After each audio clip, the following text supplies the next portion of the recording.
What's up, guys? I'm Nate, and today we're going to check out a criminally underrated bass guitar with a historically significant design.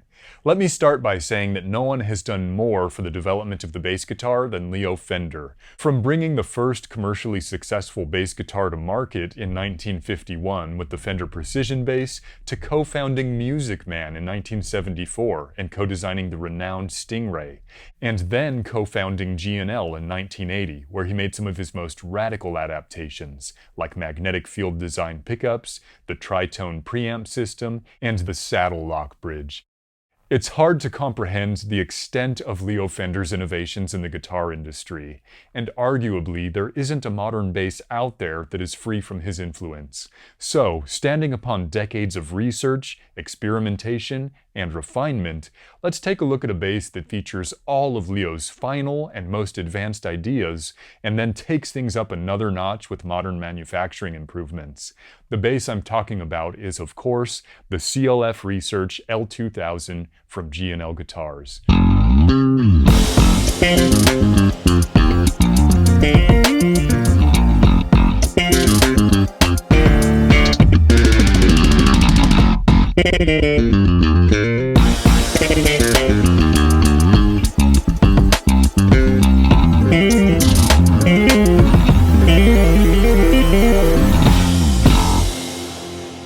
I first featured the L2K on my channel about 2 months ago, right after I got it. What struck me first about the bass is how well it plays. Right out of the box, it has super low action without any buzzing. Then bring in the slim C-neck profile and 9.5-inch radius, and this made things real easy on the fretting hand. On the plucking hand side of things, the two humbuckers give your fingers a lot of options for anchoring, and their large surface can work like a finger ramp, one of my personal favorites. If you look closely at the pickups, you'll see the unique adjustable pole pieces. This is one aspect of G&L's signature magnetic field design pickups, or MFD pickups, invented by Leo Fender. Essentially, Leo wanted to create a higher output pickup without adding excessive noise or signal spikes. The previous method of using an enlarged Alnico magnet with its magnetic field coming up through the coils would dull the high end and cause dynamic spikes as the strings crossed over the pole pieces. So Leo instead placed a ceramic magnet below the coil and utilized iron pole pieces to transfer the magnetic field up to the very top of the pickup. This creates a much broader magnetic field for a punchy, full-spectrum response. You have fat lows and sparkling highs, while also smoothing out dynamic spikes because each string is always well within the magnetic field, rather than passing over it.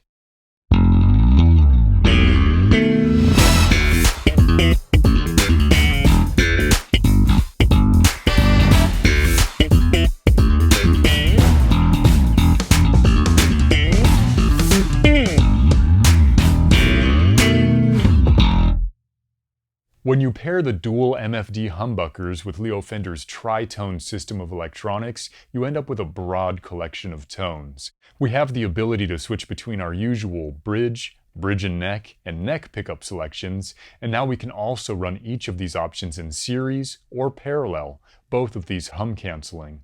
We also have a preamp switch for preamp off, preamp on, and preamp on with a treble boost. And here we have our volume, treble, and bass controls. This is one of the more unique control sets I've seen on a bass. The pickup options are through the roof, and then the preamp is more of a buffer with minimal coloration to it. Let's listen to some different configurations back to back, and to make things more fun, let's have a guest feature from a close cousin, the ASAT bass.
Let's take a close look at the saddle lock bridge, also invented by Leo Fender. We have a chrome-plated brass bridge and saddles with precise action and intonation adjustments, and then here on the side, we have a locking mechanism that acts as a vise to squeeze all of the separate components together into a unified mass. This increases sustain and clarity and also improves tuning stability.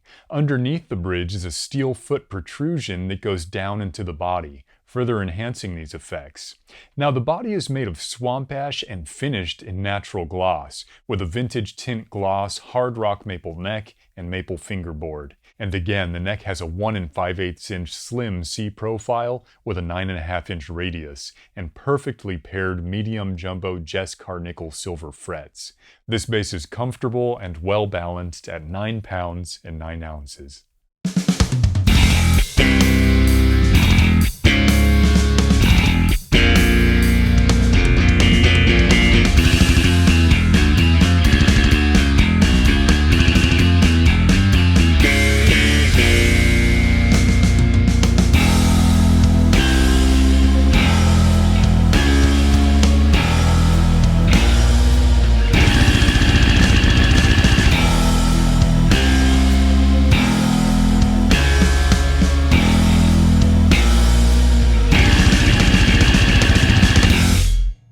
The L2000's design is clearly and uniquely Leo Fender's, and I view it as the culmination of his work in bass design. It's also quite special that the L2K is still made in the same factory that Leo set up himself in Fullerton, California. The factory observes its history while continuing to advance forward with the latest building technologies, and the build quality and craftsmanship definitely continue to honor Leo's work. Find out more about the CLF Research L2000 at glguitars.com. Thank you so much for watching. I'm Nate Navarro. Take care.